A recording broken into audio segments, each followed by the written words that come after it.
Hello, this presentation will be on concentration for my concentration class. It'll help you learn some new skills to help you focus, I hope, and how to concentrate more effectively. So what is concentration? That should be pretty simple, but to me it means that it's focused thinking and resisting and or eliminating distractions, which for me can be tough sometimes. For all of us, I'm sure it is at different times. So we'll start with memory. Memory consists of attention and selection, encoding, storage, retrieval, and elaboration and processing. Attention and selection is either unconscious or conscious decisions to pay attention to stimuli in our environment, or just is what our brain chooses to pay attention to, whether or not we feel like we're consciously choosing it or our brain decides to because it thinks it's important, whether or not we want to focus on it. Encoding is the processing, or I guess transduction, of that information into the brain. We can get visual information, we can get acoustic information from hearing, and we can get semantic information, which is basically what it means to us. That's how we record it. And record it into our storage, or short-term or long-term memory, and we can retrieve it when needed. And elaboration processing is when the things you learn can be related to other things you've learned, and like if you have two ideas that connect in random ways, remembering, if you can't remember the one but you remember that it's connected to the other, you can kind of remember it through that second idea. Basically just that we have lots of different connections to remember one thing. After we've learned something, we start rapidly forgetting it. Almost 50% of what we learn is lost by the end of the day alone. And by 2 weeks after not having reviewed it, about 80% of what we learned has been lost. So the best way to combat this is review, combat forgetfulness. And the best way to review and practice is recitation. There's a couple different ways to do recitation, which I might discuss later. Recitation works better than rereading something because you're recalling and applying information. And the best way to recite is to convert what you've read into questions, and read the questions and write down the answers. And this is part of strategic learning. Strategic learning consists of 3 different parts. First, being exposed to the information that you're learning, reviewing it, and practicing it.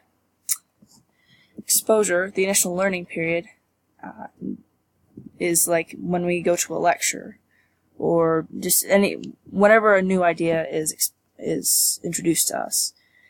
After we learn it, forgetting starts immediately afterward. Reviewing, as mentioned before, is the key to combating forgetfulness. And practice forces us to recall and apply information, further cementing memories. Practicing just involves applying what you've learned. Distributed practice has proved to be more effective than mass practice, studies have shown. Distributed practice is practicing in short periods of time over an extended amount of time, instead of mass practice, which is just doing it all at once. Doing it this way causes your motivation to be stronger as you go along, and as you get breaks in between each time you study, instead of doing it all at once, breathers can discourage fatigue.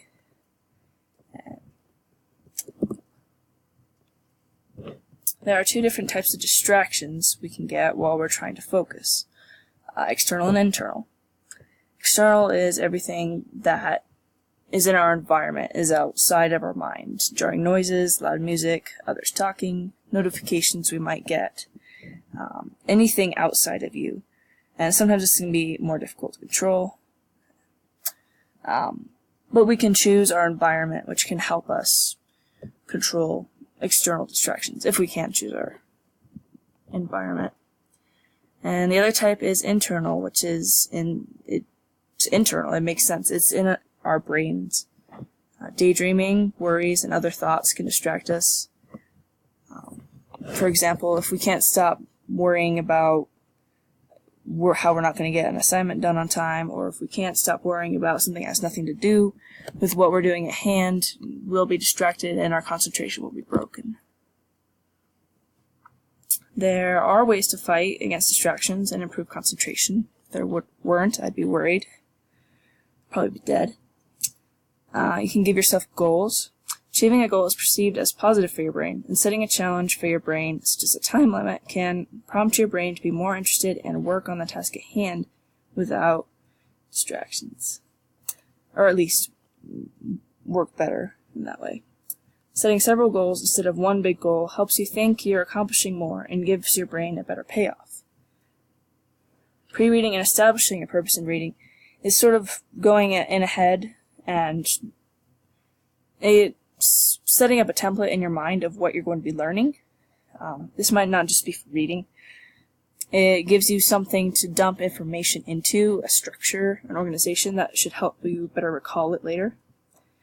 And if you set rewards for yourself, again, it's sort of like a light at the end of the tunnel. It helps your brain realize the faster you finish a task, the sooner it will get a reward, and hopefully will provide additional motivation. One thing I like to do is to write down distractions, that come to my mind that I'm worried I will forget later. So if I have a piece of paper that I can write down distractions on, then my mind decides, oh, we have this here, we don't have to worry about forgetting anymore because it's right here. And then it'll go back to concentrating. Another principle is if we notice ourselves getting distracted, this is more of an internal thing. I suppose it could also apply to external, but if we notice ourselves starting to wander from what we're concentrating from, physically or mentally, we can tell ourselves to be here now. And that should help you realize, oh, I need to be focusing on this. I need to be here now. It's just sort of self-explanatory. And I have a video on that, so I'm going to play that.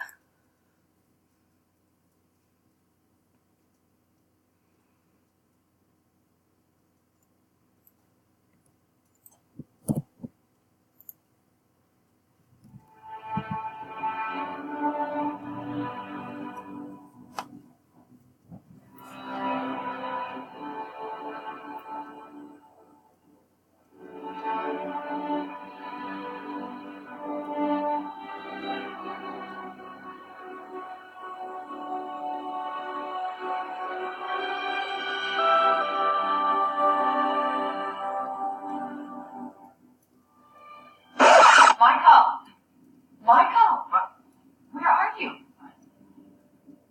Hey, going back to class. All right. Have you ever been guilty of taking a mental vacation?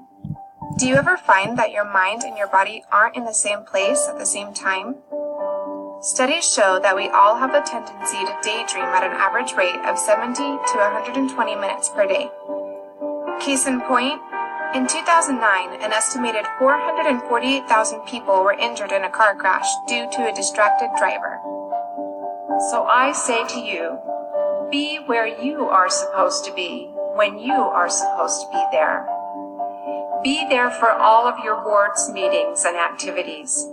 When you're supposed to be in class, be there. When you're supposed to be in family home evening, be there. Be there for your work and service commitments. Be there for your roommates. Go through your day saying to yourself, where am I supposed to be? And then be there. Don't just be there physically, but mentally as well. So here's your challenge. When you find your mind starts taking that mental vacation, tell yourself, be here now.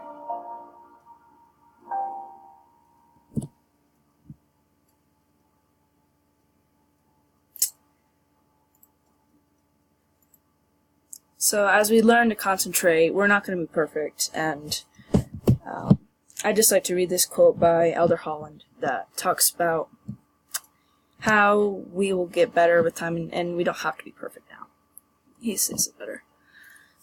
says, we should not demean or vilify ourselves as if beating up on ourselves is somehow going to make us the person God wants us to become. No. If we admit that honestly and are trying to improve, we are not hypocrites. We are human.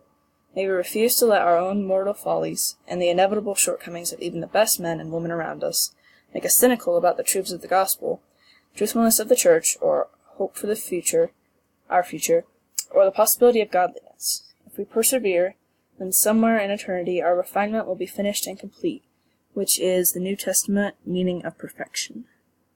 So be ye therefore perfect eventually.